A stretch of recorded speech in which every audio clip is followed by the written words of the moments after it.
What you don't want is 3 months of amazing growth that you can't replicate. What you want is a consistent path that you can show is I can sell this to you, I can leave, and the infrastructure exists. If your entire business is predicated on getting lucky and taking lottery picks, you might be wildly successful, but if you can't sustain that success, it's completely meaningless to anybody other than you. And your exit strategy is basically you give up after you end up working too hard and investing more and more resources chasing the next win.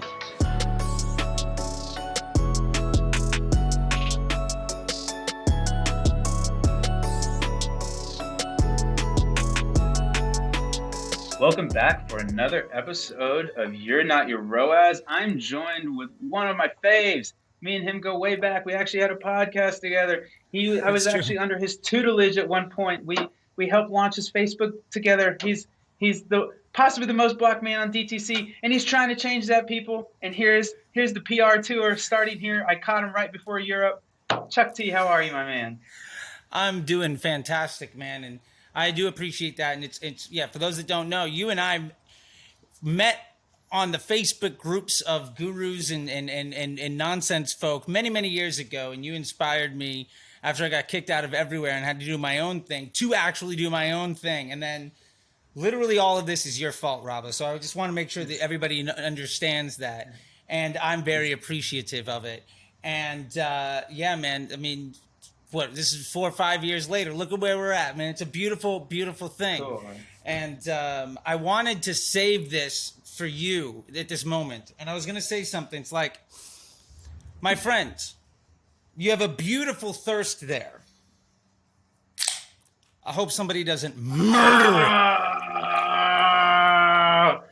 I am not in my office, and I'm liquid death 1 down. We'll call it Charlie 1, Rob is 0 right now. Oh man, you're taking the lead going into the rapid fire. Oh wow, I should have known you optimizer. Well, let's get into it first. So let's do it. I am actually in Columbus right now, not in my Austin hub, snowed in here. Where does this podcast find you, Charlie? I'm on my back porch in Los Angeles, California. So. I'm seeing the sunlight. It's a little chilly, so I started a fire in the fireplace, and it's a beautiful day. Hey, I'm above ground in the promised land. I can't hate that. I love it. How long have you been in Cali your whole life, or you were in Florida for a bit too, right? Yeah, I grew up military brat. Graduated high school magna cum laude with a 2.73 because I was the only senior in my graduating class because I got expelled 4 times. And went to school in Florida to be a recording engineer, and I was a touring musician, ran a recording studio, and got into radio. But then this awful sex tape with Hulk Hogan ended my radio career, and so I moved out to California, got a job doing $10 an hour, data entry at an illegitimate ad agency, running fake views for Disney stars on their brand new videos, and within about 2 years, I was a supervisor at Omnicom, spending $1 million a day or so, a couple of years before the Pixel. And, here I'm at now, a couple $100 million in and over $1 billion in revenue driven, just trying to help people see the light, man. Just trying to help save some children and make dreams possible. Yeah, I love it. The unicorn babies. That's incredible. So how did you get into marketing? So you went in from this data entry position, and then you got into this Disney pump factory, or how did you get into that? So while I was touring as a punk musician, I was able to figure out how to come home with money. And so I was very entrepreneurial from a very young age. I was actually, before that, even in Little League, I was the #1 salesperson for candy bars every single year. So I got a free Huffy bike on an annual basis, right? I got the $150 Toys R Us gift certificate. And I crushed everybody all the time. I was like 8, and I was just destroying people door to door. Nobody could compete with me back then. And I mean, hey, the same is true now. So when I was touring, I figured out basically how to come home with money. And when I was working in the radio, nobody else wanted to do it. So I got into a bit of selling advertising and stuff. And ultimately what happened is I started to figure out how to run festivals for money. I used to throw my own festivals. And ultimately what occurred is people started to ask me to help them back in the day of MySpace bulletin boards and ICQ and AIM and shit like that. How do we get money, right? How do we make stuff work? And long story short, I was able to put myself through grad school, and I got an MBA, Harvard Business Review from a professional college that was aligning themselves with military bases. It was basically a decades-old relationship between Harvard and the United States military. Basically, had satellite locations all around the country. So if you were middle management as an officer and you needed a graduate degree, there was an opportunity. My parents both are military. My dad happened to be a professor of theoretical mathematics at that university, so I got kind of legacied in. And through night school, I got my MBA in marketing and business management that built on my bachelor's degree in music business management and my associate's degree in recording arts. So basically, I stayed in college because student loans were nice and I couldn't keep a job. And that put me out into a space. And when I landed in LA, I was working $10 an hour. I was 5 to 6 years older than everybody, but I had an MBA working a data entry job. And I basically automated my entire workflow. There was 10 of us in the office. I was doing the work of 20, and I watched all of the Wire at my desk in about 2.5 months, which tells you about how much work I was putting in. And Incredible show, by the way. Absolutely excellent. Top tier. And Top tier. That agency went under. I stole some of their clients. The biggest client fired me because they put some money into Facebook ads. They were like, "Hey man, no harm, no foul," but I put $100 in Facebook ads and did better than I'm paying you $2,000 a month for on organic growth hacking.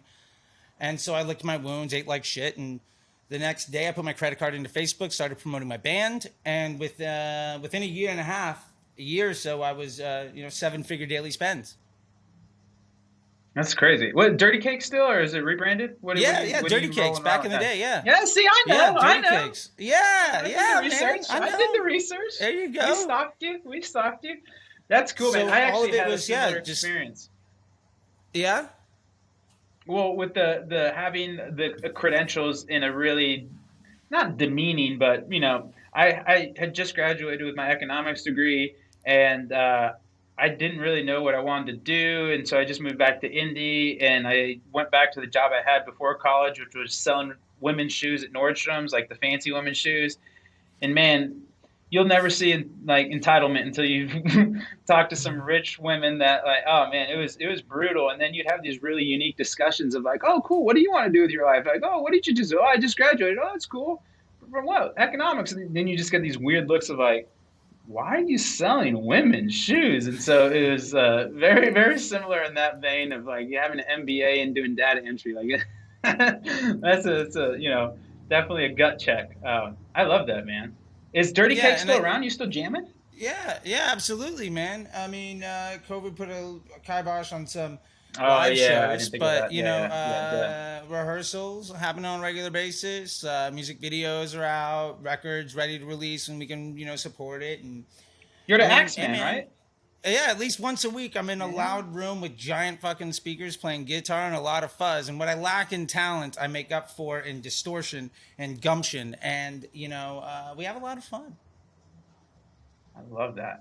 How'd you get into playing the guitar? Is music in the family or?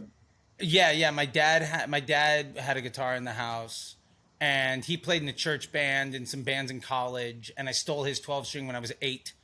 And then I built a guitar in wood shop in 9th grade, and I had the bug. It was just like, I mean, literally, like I've got music, like it's what I do. I mean, it's just in the blood forever. And I grew up with listening to surf and to folk and to like oldies where songwriting was really good and it was following some really simple basics and things. And I just absolutely fell in love with the art, man. And if I could do one thing all day long, it's get attention, get loud, make money. And I mean, I feel like that's not a shock to anybody. Oh, definitely not me. I love that, man. So you're running your ads now for your band. What did you find? Was there any challenges there, or was there some big learnings where you're like, oh man, I can really like, there's something here? Yeah, well, it was really interesting, and what that did is it opened the door to some other opportunities. For instance, a buddy of mine who's now a mentor was running an ad agency, and there was a show called The Pitch. They used to air alongside Mad Men, And it was a reality show where two ad agencies compete to be the AOR, the agency of record, for a big client. And long story short, I'm on the very last episode. Basically, when they put me on the air, they canceled the show. And it was 1-800-Flowers wanting to do social gifting. And the idea was that you had to spend $100,000, but you couldn't do print, radio, or search or email. You had to spend all of it on Facebook to generate revenue, which at the time was a ludicrous idea. Long story short, we won. And by head and shoulders crushed everybody else. And I really got to understand the opportunity at that time of promoting my band and then also running, e-commerce and getting attention and really understanding a core value that I still hold to this day, that paid media is organic, that you are amplifying, right? If your business model has to work, your foundation has to be successful. And the reason that you run ads is because you found something that works and you want to pour gas on that fire. And so that was at the very core of how I got to this. And I think that sadly, a vast majority of individuals don't come from that foundation because they got into Facebook and it was so easy. You could do everything wrong and still make money. And I see a lot of the students that I have in the Facebook Ads MBA program, and a lot of people that I talk to on Twitter, YouTube, Pinterest, TikTok, Instagram, everywhere I'm at, the Facebook group that's, 12,000, 13,000 students. I would say 70-80% of them come from paid works. And hopefully all you need to make a business work is good marketing. And the reason that they're failing is because they don't understand the aspect of how organic works in the ecosystem. And even the function of the organic algorithm is the backbone of Facebook's OCPM environment. And I was in arguments with people on Twitter even this week where they're absolutely right about like machine learning and about the learning phase and like, why am I going to spend money? One of the big questions we got from somebody, it was that like, why am I going to spend, money on, if I have a bakery, why am I going to target somebody that doesn't all this stuff? And the point is, even at broad targeting, and also the reason why the doom and gloom around Facebook is absolute nonsense is because, TikTok's shiny and it's fun and it's new and Amazon is great and Google's there and email and all that stuff. But the Facebook pixel is on 70-80% of every website. The app touches billions of people in the world. Yeah, they lost growth. Who cares? They already have market share. They're no longer in a growth period. They're in a maturity stage. But what that means is they have in-house a data warehouse of a decade or more on millions and millions of people understanding what content they've engaged with, what groups they're in, what words they've used, but also what websites they've been to, what stuff they've done on those websites. So like if you're selling dog food, you can go broad. And if your ad says, hey, are you a dog owner? You want some dog food? Somebody that owns a cat or a snake or hates pets is never going to see your ad because Facebook ultimately is an organic machine trying to keep somebody's attention. Right. So the part of the equation that most performance first marketers fundamentally miss is that your ad functions as a business objective for Facebook to provide a greater user experience for the end user.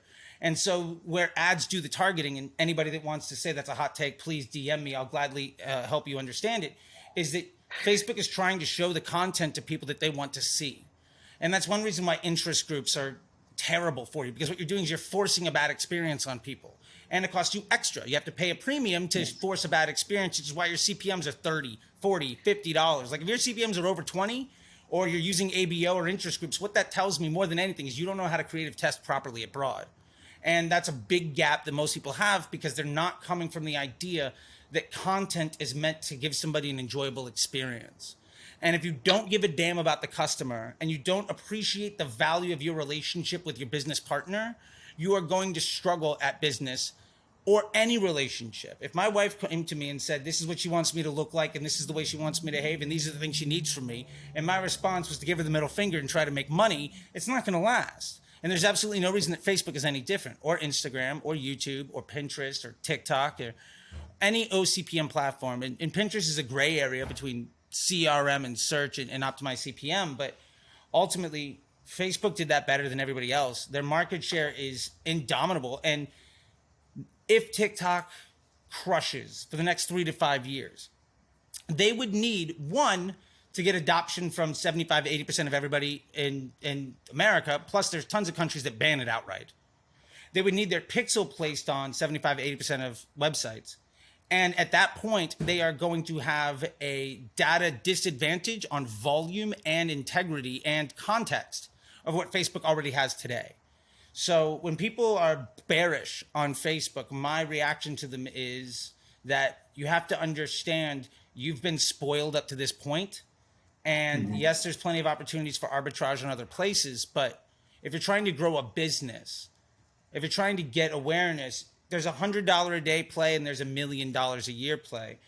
And especially if you want business growth, especially if you want to exit your business, especially if you want investors, what you don't want is 3 months of amazing growth that you can't replicate. What you want is a consistent path that you can show is I can sell this to you, I can leave, and the infrastructure exists. If your entire business is predicated on getting lucky and taking lottery picks, you might be wildly successful, but if you can't sustain that success, it's completely meaningless to anybody other than you. And your exit strategy is basically you give up after you end up working too hard and investing more and more resources chasing the next win. And I know that just because I've taken plenty of brands to market, and investment bankers and public. And I think that that's at a core misunderstanding that a lot of people have. And I was lucky enough to be an organic growth hacker in the very beginning, literally trying to hack the HTML code of MySpace bulletin board posts to get more people to show up to an open mic night. Like, that's where it started. And there's absolutely no difference between that and running a $100 a day, $10,000 a day, or $50,000 a day e-commerce brand. It's the exact same principle. It's just a matter of scale of the application. And yeah, so that's a long-winded story of how I got there. I don't even remember the question, but that's, I think, what the biggest message I really see all the time with people, and the advantage that I had, and I was lucky enough to be the guy that could be the organic growth hacker, got a job as a supervisor at an international conglomerate ad agency because I was on television and I had proven that I was the best on that show. And nobody else wanted to do Facebook because it was the ugly stepchild, because Facebook was a crazy idea. It was the weird thing that nobody wanted to mess with. And so I got all the Facebook contracts. And because I went to, I got a legit MBA in marketing and business management, I could run really high quality case studies. And because when Facebook would come trying to sell their wares and influence people to like, hey, maybe you should start advertising on Facebook because we think it's going to be big, I was the only person they ever talked to, which means I got millions and millions of dollars of case studies, and I got to develop the product with the engineering and the product team and the measurement team. A lot of the folks that are in leadership positions now, I met when they were, month one into the business. So I was at a very core element of just being in the right place, the right time, the right opportunity, the right preparation, and a space where everybody knew that they needed somebody, but nobody wanted to do the work. And I was just stoked that somebody gave me like health insurance, because I just used to being a junkie musician, like begging my parents for money so I could buy cigarettes and food today. So like, I was very lucky, and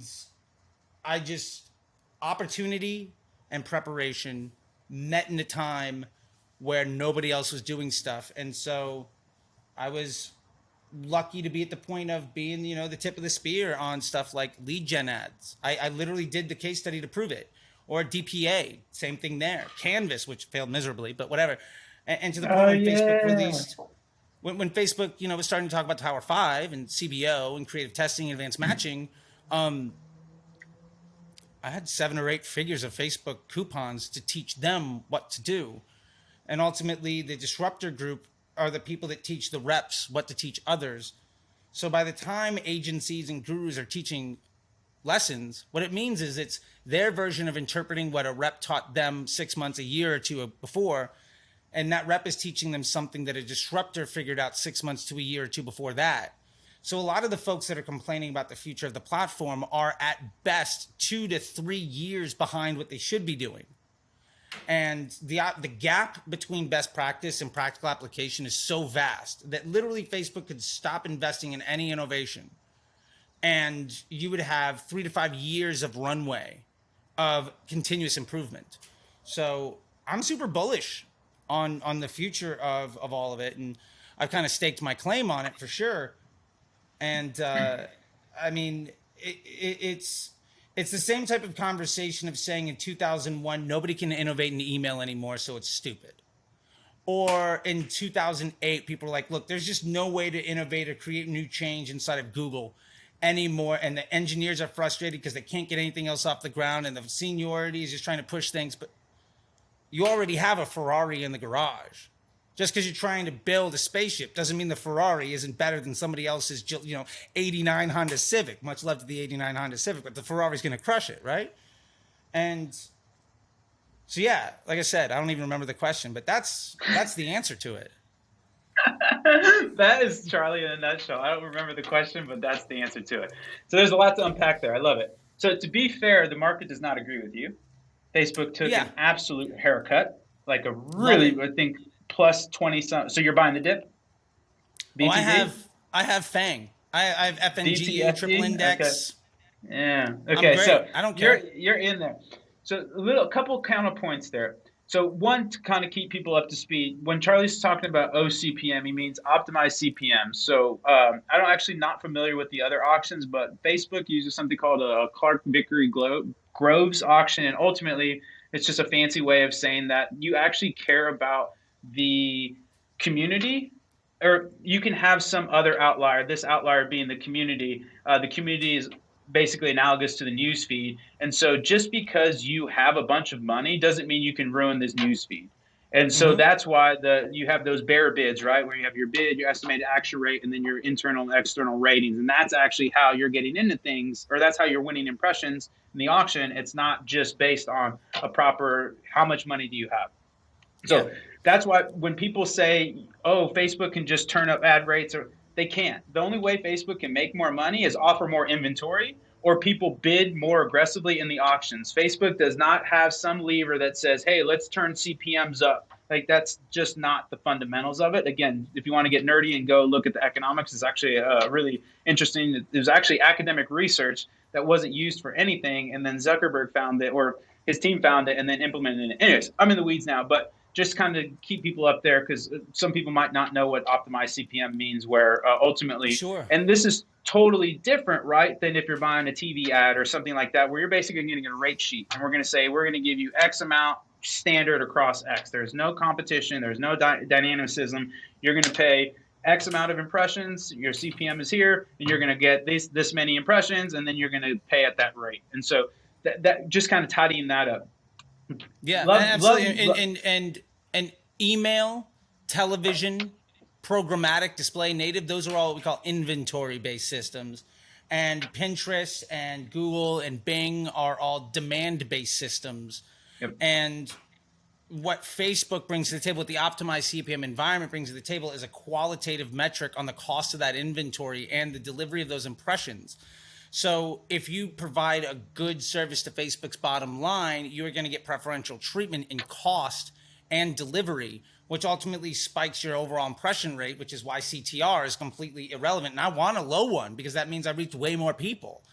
And why CPC is irrelevant because it's a metric of an output of 4 other things that's not actionable. And why even CPM is just a canary in the coal mine of saying how good are you as an advertiser. And the honest truth is, if you're paying over $20, $30 CPMs, there's a dramatic improvement you can make on your business just by testing better, or by getting rid of high cost inventory that is hurting you on the bottom line, or just improve your customer service. What happens after the click is fundamental to your cost of advertising on the platform. I totally agree with you there. And I would say that, so I'm not a huge CPM maxi. I'm more of in the middle, where I think CPMs are useful, but they're kind of second, third, fourth order fire alarms for me. Like, I'm not looking at these things at the first thing that's going wrong. But to your point, you can see some things. However, if I asked you, Charlie, the media buyer, would you rather have high CPMs and a bunch of conversions, or would you rather have low CPMs and no conversions? So this is where I get caught up when people use CPMs as like a first order indicator. It's like, who cares? If you're in the best party with the millionaires, yeah, I don't mind paying double the CPM. These people are buying, and every time they're buying 2x the AOV than these scrubs and these cheap CPMs are. And so, again, I think CPMs are important, but they're second, third, fourth order kind of they're not in the hierarchy. Like you need to understand, like if you're in the cool kids club, stay in there. Yeah, pay to be in there. Yeah. That's the whole point. Like you want to be around the rich people and if it costs you more, that's fine. Because guess what? You want to be in a room with a bunch of poor people. And I don't mean to sound condescending. I'm probably using a bad analogy here, No, but at a you high get my AOV point. product, you're making the point. Yeah. And to that point, I think I will tell people, and I'll die on this hill. The only two metrics that matter, honestly, there's only one metric that matters, but I'll give a qualification for second best, is spend. After Yep. spend, it is volume of conversions. But Yep. let me make three really clear statements. Number one, reporting is never going to be accurate. Number two, attribution is a complete nonsense lie built by digital marketing platforms to convince ad agencies to spend more money that they then taught marketers. And that was a generation ago, and people just still haven't been able to see through it. And number three, incremental lift is the only thing that matters. If you can't answer this question, if I spend more money here, does that generate a higher profit? And which investment is of the highest quality for me, that is most sustainable and the highest value asset for my business objective? If you can't answer that question, then you're dead in the water.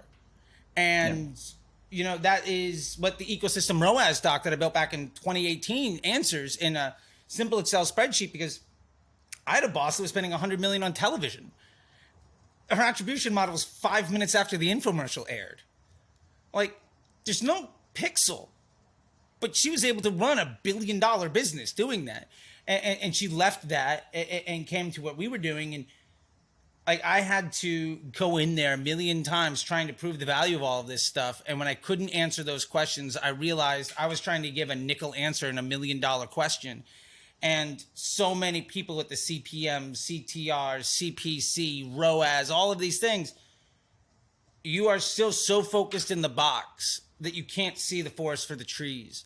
And the sooner you start looking at incremental lift across your entire ecosystem, the sooner you stop giving a damn about everything that people are worried about. Because you ultimately say, how do I make myself the best business partner to my vendor?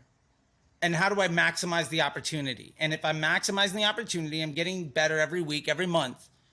Does that ultimately benefit my business? If the answer is yes, great. If the answer is no, awesome. We got an action plan. And really it comes down to, maybe you have 3 yeses. Well, which one causes the most lift if you have a limited budget? Or if you have an unlimited budget, what's the correlation between them? And if you can't answer those questions, if you're not looking at your media buying in that way, then you're going to be really struggling. And the answer to all of those questions, none of those answers are ABO or creative type or bidding model. Those have nothing to do with it. Those are distractions of really shiny objects that ultimately prevent you from solving the $10 million problem because you're trying to figure out the $1,000 issue in front of your face. And if you go down the road of trying to solve for all those problems, yes, you're going to get somewhere. You can work harder and by force of will make things happen. Maybe you can get from 1 million to 5. Maybe you can get to 10. But you're never going to get to 100 because you can't work 10 times, 20 times harder. And ultimately, the more of these moves that you make predicated on the idea of disrespecting your customer and your business partner, the harder it is to even maintain that 6 months from now, a year from now.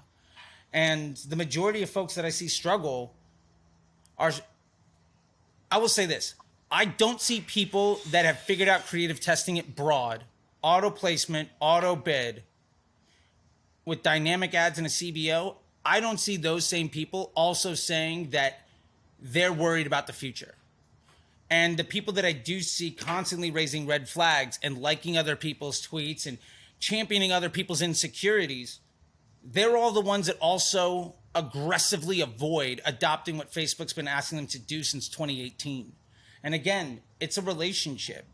And if somebody tells you what they need from you in that relationship and your response is give them the finger, don't be upset when that relationship goes poorly.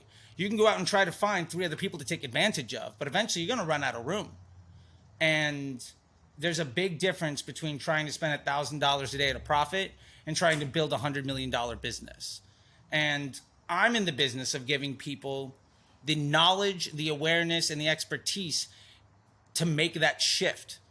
And I always tell people, like, if you're a media buyer Your job isn't to spend that 500 a day, that 10,000 a day at a profit. That is not your job. Your job is to figure out, if my spend is $1,000, why can't it be 3?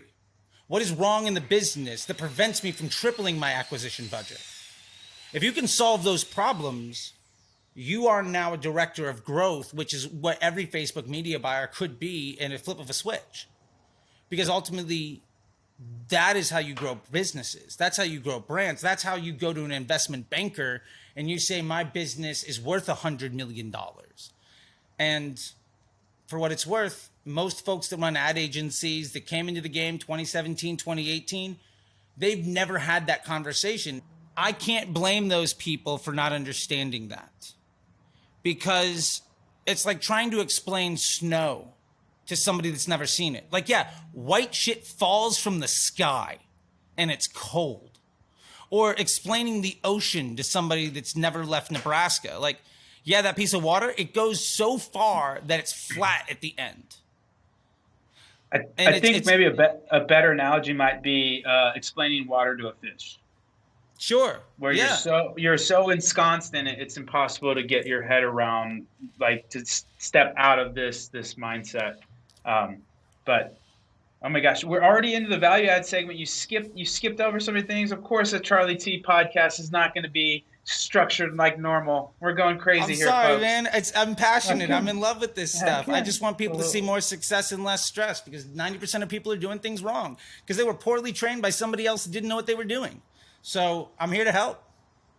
Well, I think, too, touching back on kind of your organic talks, and me and Cody and Ash have been talking about that, too. And kind of like a little interesting mental model I was thinking of was like these communities, like, they become foundational layers that you can then build skyscrapers on with your paid media. But Absolutely. What happened, in my opinion, to your point, there was just such a big bull market. People were building skyscrapers on sand.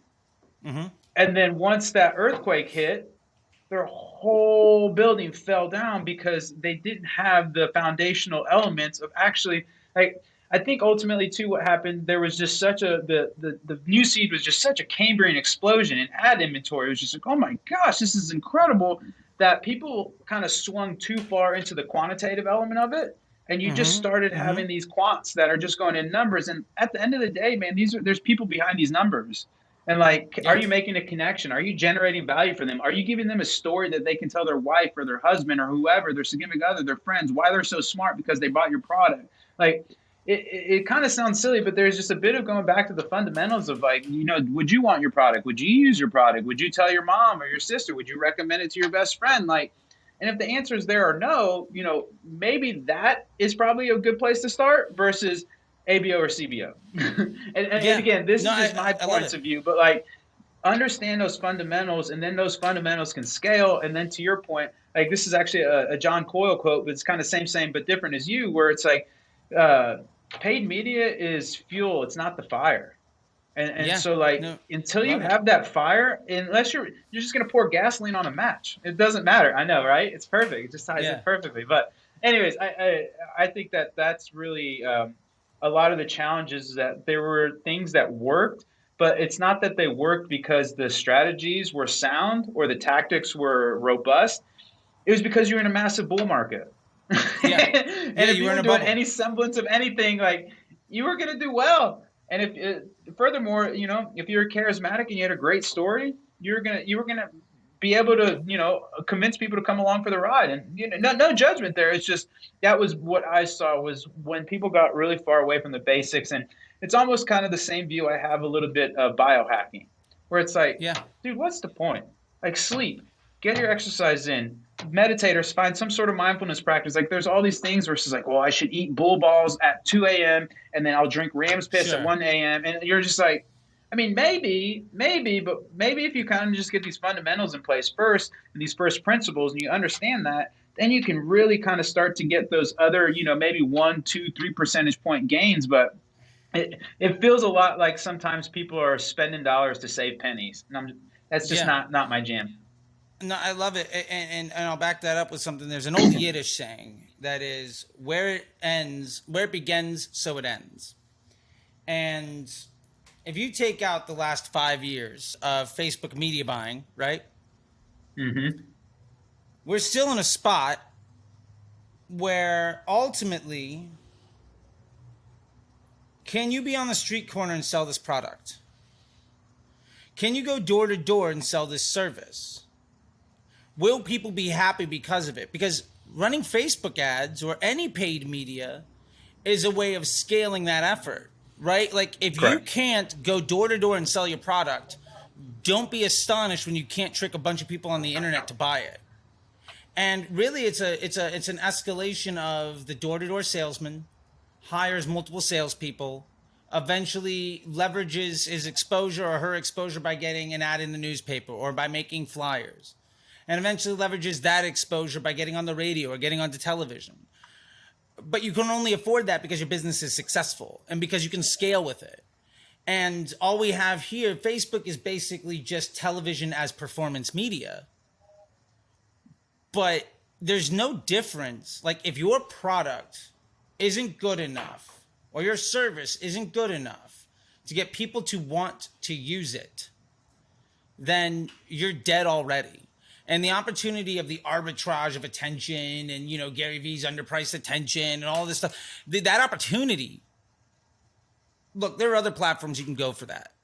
But again, what you're talking about is, can I get a short hack to follow things up? But the business is built on the back of short hacks where you had really good marketers that could sell fish oil ultimately die.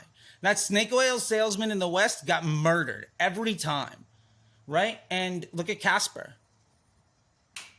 Yeah. I think that's a great example of, we've seen so many brands come and go. And, I think there's a few brands right now that are built on hype that I'm legitimately don't know if I'm terribly bullish on their future. And maybe I haven't got an investment in one end of that or the other, but I opened this chat with the liquid death thing, right? And maybe you got my preview screen on the liquid death use, who knows? But Liquid Death is building on the back of, they've got a product that people buy that is fundamentally not differentiated in the marketplace. But there's an ownership of the brand 0%. identity. Yep. Right there is, it's LaCroix without flavor. Got it. It's the most boring flavor of LaCroix. And you have diehards. You look at Last Crumb, right? It's Supreme for cookies and costs as much as a pair of Yeezys. And you're stoked. And the point is, those brands, I think, will have a much better opportunity of using paid media 3 years from now than brands that I think are built more off of hype that I don't see as much backbone behind them. And again, I don't know their future, but I think, not to call too many people out, but like, for instance, Athletic Greens, super huge, massive business. Everybody's stoked about it. But I feel like they grew too far, too fast on the back of too many unsustainable things to maintain that growth. And if you can't maintain that growth, ultimately what it is can you get to a precipice where you can suppress all other competition and gain a market share that makes you have an unfair advantage in the space? And I don't see that proprietary advantage. If I was Mr. Wonderful at Shark Tank, I'd say, hey, you got a great business going there, but I can't pour fuel on this fire. And for that reason, I'm out. I don't know if that's the backbone of it, and I might be dead wrong. And I'd love to talk with the people because they're clearly doing very great work. But I think that there are businesses that are built to be evergreen. I think there are businesses that are built with an exit plan as the strategy of the development of the business.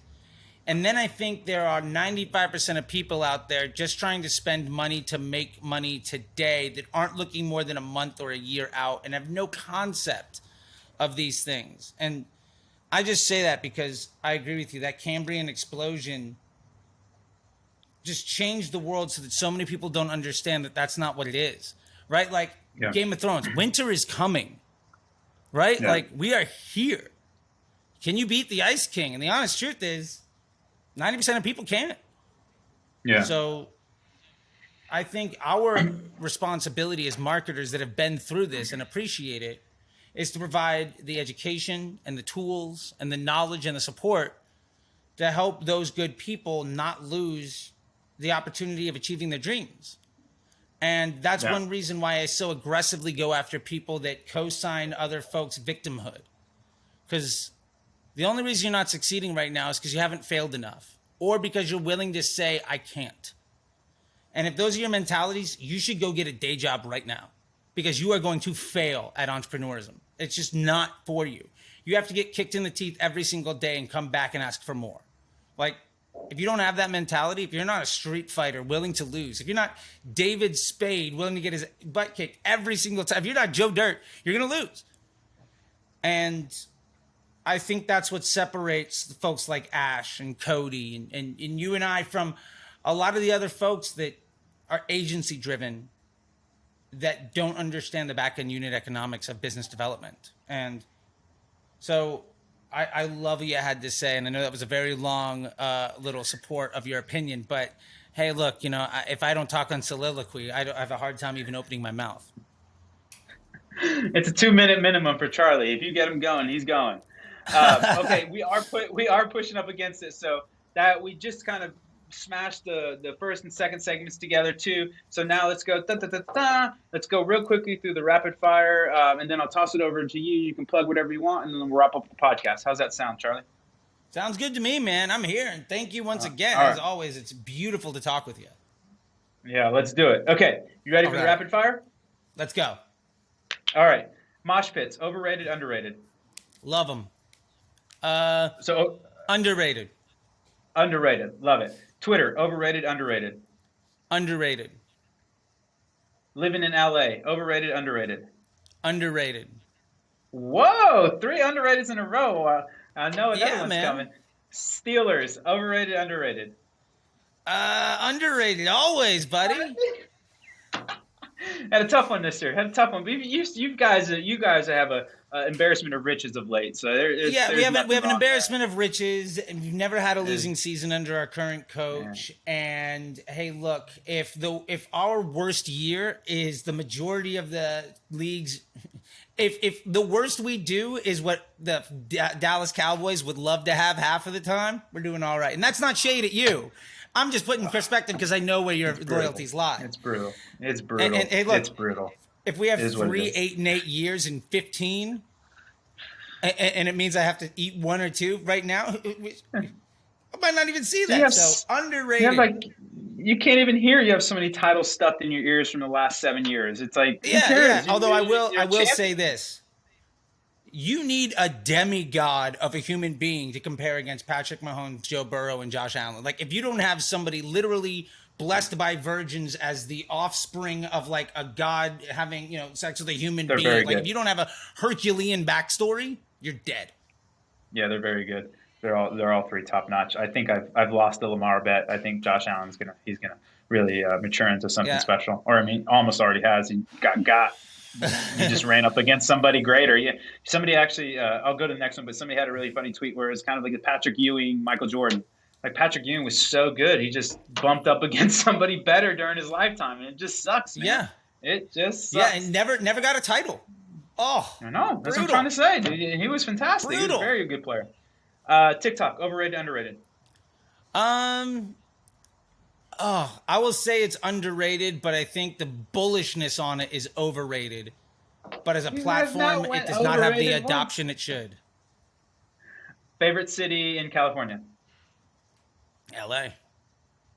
Oh, favorite meal and why? Oh, dead animals with cheese and some kind of grain in any form you want to give it to me. Favorite newsletter? Ooh. That's a good question. I do like the whale mail, although sometimes I disagree with it, but I think it's really, really good to see what people have to say. It's a good temperature read. Like, for instance, this last one that came out, I will say I disagree at a fundamental level with the vast majority of the premise and the take by somebody that has me blocked on Twitter, so I can't even engage with them. But I do like it. I would say that is one of my favorites. What you guys have going and what Alex has going, because it is not discipline specific, and I think that helps people see the forest for the trees. Yeah, I like that. Favorite place travel to and why? Favorite place to travel to and why? I think my favorite trip that I've taken over the last few years was my wife and I went to Amsterdam 3 years ago in the winter. We were there to go see the Buzzcocks, and the lead singer died 8 days beforehand. And so we still went, and we were in Amsterdam, and went walking through the city, got lost in the city, and it started snowing because it was like 3 days after Christmas. And when you are lost in a European city that old and beautiful with snow coming down at midnight, Oh, for sure. how can you hate on that? It's a beautiful thing. Magical, magical.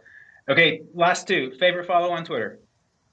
Favorite follow on Twitter? Oh, I mean, can I put me down? No. You can't follow yourself. What a Charlie answer! Oh my gosh.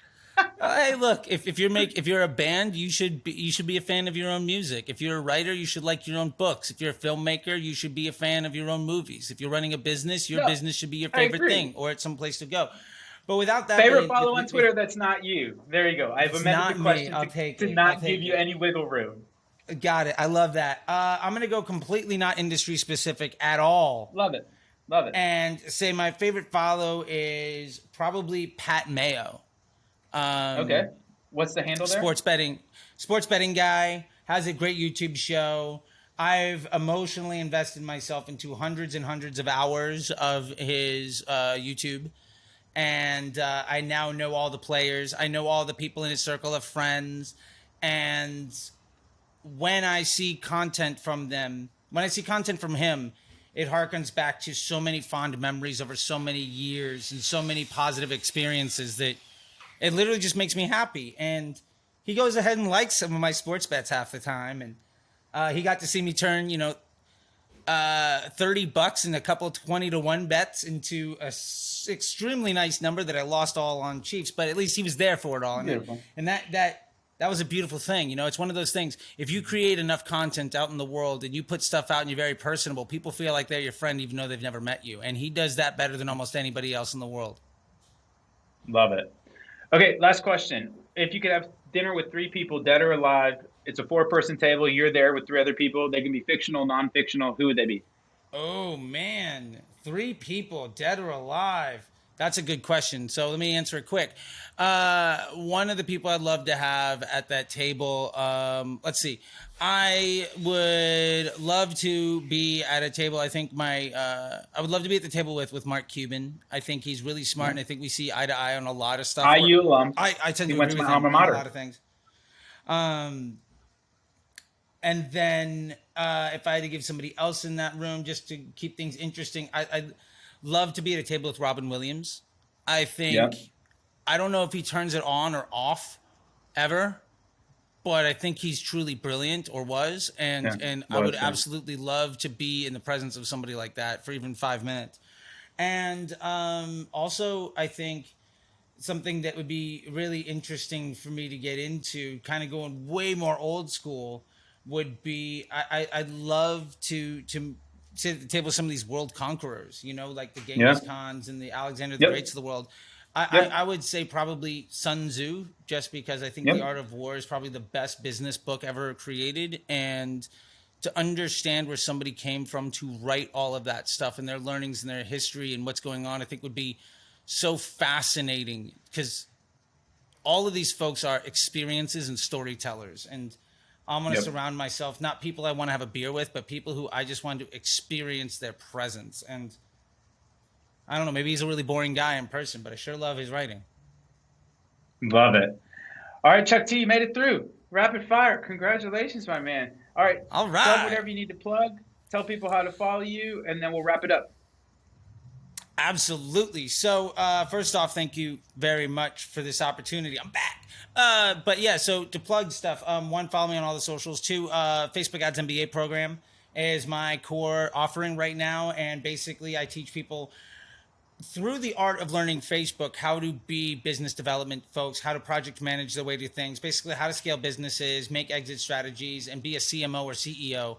By covering disciplines from testing to measurement to planning to organizational structures, documentation, project management, accountability, and transparency. And I legitimately don't think anybody, I have not seen a competitive offer in the marketplace. So I highly recommend people check that out. And you can go to apply.facebookdisruptor.com to see my latest masterclass on half the things you'll learn in there. Plus, you get a couple of freebies. So go for that. And ultimately, if you are willing to be uncomfortable and have your assumptions challenged by empirical data with somebody willing to have a conversation with you, I would say go ahead and follow me. I would love to have those conversations. And that is what I really try to surround myself with. I want to be uncomfortable. I want to grow. And I find that my number one objective is I have reached a place where it is more fruitful for me to spend my time sharing my knowledge and helping people succeed than to try to succeed myself. Because I'll be honest, I've made it. I'm good. And I get to put my head on the pillow every night feeling good about myself, doing esteemable acts so that I can be full of self-esteem, because my days are spent helping people achieve their dreams. And every day I get to see people be successful. And every day I get to see the light bulb go. And every day when the world is full of folks that say that you've lost hope or there's nothing there, I can be a light in that. And that makes me feel so good. And that's a fundamentally different place than I was 10 years ago. And I'll finish with that. 10 years ago, Beautiful. I was a junkie on the edge of death, struggling to make money and pay my rent. Today, I get to make people's dreams come true. And the only difference between me and anybody else is I had the experience and the time willing to do it, and anybody else can start their life over right now. There's nothing stopping you from doing it. Just be willing to say yes and figure it out. And that's the best advice I could give anybody. So, Rabah, I appreciate it, man. I don't have a signature sign-off, so I'll let you take it. But thank you very much, man. I really appreciate it. Absolutely, Charlie. It's always been a pleasure. Hey, you can find us if you want to get more involved in Triple Whale at trytriplewhale.com. We actually just upgraded our Twitter. We're at Triple Whale now. We cut the try off. It's cleaner that way. You know what I'm saying? Little shout out social network. And then we also have, as Charlie said, a really, really great whale mail publication that goes out every Tuesday, Thursday. Tuesday's a fancy essay, and then Thursday is kind of a morning boo wrap up. Chuck T, you're the man. Go sign up for Charlie's program. We'll see everybody else on the flip. Thanks so much for the time, Charlie. Enjoy Europe. Have a safe trip, and then we'll see you when you get back. All right. We'll talk to you soon, everybody. That's 19 in the books. Thanks again, Bubba. Bye. Bye.